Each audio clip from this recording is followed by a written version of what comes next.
So we have a person who comes up who next is also a fellow dentist like me and decreases stress. Dr. Emily Letran, who's just an awesome supporter, awesome sponsor, so kind. We've met in person when that used to be legal. We'll see each other again in person. Emily, share what you do to decrease stress for dentists. Well, good morning or late morning, early afternoon to everyone. And Paul, thank you so much for putting on the presentation, giving us the platform to share what we love to do and what we want to share with our fellow dentists. Well, I've been a dentist. Well, let me correct that. I've been dentisting for Yeah. more than 28 years, and I think I've seen a fair number of stuff that happen in our dentist life. Some of them are under our control. For example, who do we hire, right? Whether it's staff or associate. Do we choose to sign up with insurance, PPO, HMO, whatever, take Denical, etc. And then there are certain things that are out of our control, and we all experienced it this year, the pandemic. Sure. Yes. And so, which part of that do we let it control our lives or causing stress in our lives? Which part of that can we actually take actions and either to prevent or to minimize the stress? Or some of it, we should just say, you know what? I'm going to let it go. I'm going to let it take the time to finish, or this too shall pass, that kind of an attitude. And I think for us, because a lot of us are trained to be perfectionists, Sure. or we think we are, and we always want to be in control. So what I've learned over the years is to learn to know yourself, so you know what kind of a person you are, and then learn how to appreciate other people, how they can help you, and also learn to leverage other people. I love that, man. A couple of things I want to just bring to life what you said, which is so valuable. First, uh, for the rest of the time, they should just call. You shouldn't say, "Are we going to let this go?" You just say, "We're going to Elsa this," because we got an Elsa dress in our house last night. Or we going to okay. Elsa. People know because that's. But you really talk about the heart of your dentisting core, because the heart's more than just how you treat patients. It's how you treat yourself. I mean, our patients. I believe this so strongly, Emily. If our patients knew how tough we were on ourselves, they would Mhm. feel bad. They would say, "Don't be so tough on yourself." But we have the dental student hunger games, and we have this weird competition. So we've talked before, and you do some amazing things to help dentists with these heart issues, with these stress issues. Dentists are problem solvers. So they say, okay, I got a problem. I'm too stressed. I'm not getting along well with my family. I'm not hiring the right people. What can they step forward and do with you? Because I think it's cool how you've created ways for them to work with you in a very affordable and scalable way. What are some of those ways? Well, I created this new group of coaching, which we all get together and we spend 90 minutes a month to talk about certain concepts, certain issues, and how we are solving it. Right?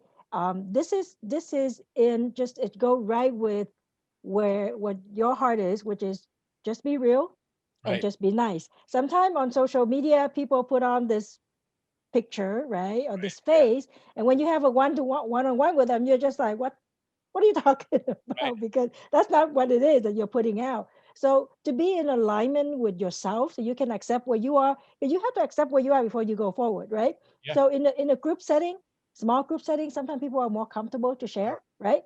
And so then there are other people who are more comfortable to give support or to share resources. That's number one. Then I put on webinars where I can bring in experts, right? People that are crushing it, sometime in other industries, to come in and give you that insight. And then a Facebook group where everybody can just directly interact with each other and asking me questions. Yeah. Because I think it's important to be able to ask questions, but it's also important to filter out the answers sometimes, Yeah. because you don't know who coming from where. Like somebody asked a question. It was funny in one of the group this morning, and about, oh, I apply for this for to buy this practice, and three different banks turned it down. So what do I do?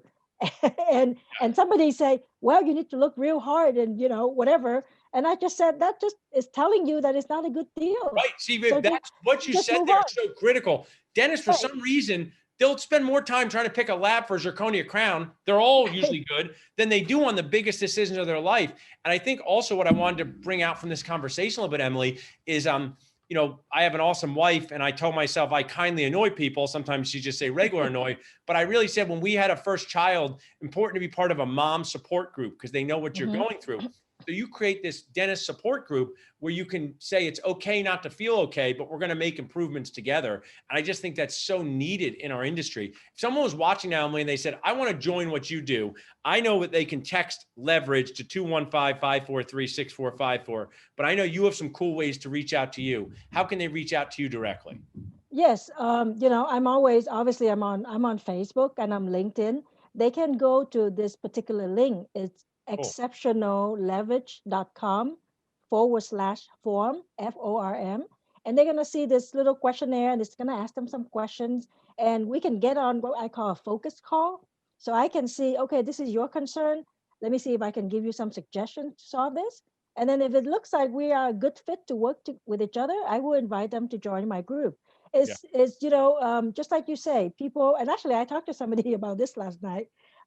We are so comfortable signing up for a continuum, 15,000, 12,000. Let me go 3 weeks to Puerto Rico, like to place implants. No question asked. Nobody ever Right. say, is it going to work for me? Right. But when you say, okay, well, I want you to invest 90 minutes of your time every month to go on and share your challenges, or maybe share your success. I think part of being a successful person is be able to share your success. And I Yeah. don't care if people say, oh, you know what, you're just bragging. Well, to me, when we share that, it's actually to let people know, hey, you know what, if I can do it, you can do it too.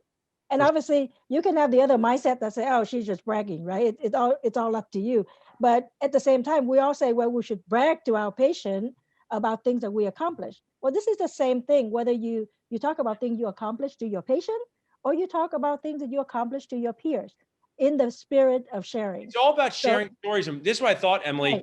This is how you should pitch this. So when you're married, people say you should go on date nights, right? You should Yeah. and we were doing this prior to the pandemic. Get a babysitter, go to Alvez, spend time for yourself. Well, make this a date night. Now date night is just you sit on one different part of the couch. Like we're on our date night on a different part of the couch because you don't have that anymore. But make this a date night with yourself as a dentist. Your morale matters. How you feel matters. I also want to share, as someone who's a real observer of people, we've all been to those parties where the grandmother or the mom, they make all the food and they make great food, but they seem so stressed. And we say, can we help you? And they say, no, I can't help me. It's not a comfortable feeling. Maybe you think you're a warrior for doing that, but you're not really, you're ruining the experience of others. So you may be a practice owner where your team's afraid to tell you you're not in a good mood. And even if you're a great clinician, they don't feel like you're enjoying what you're doing. So reach out to you, Emily. One more time, what is the best way for someone to reach out to you?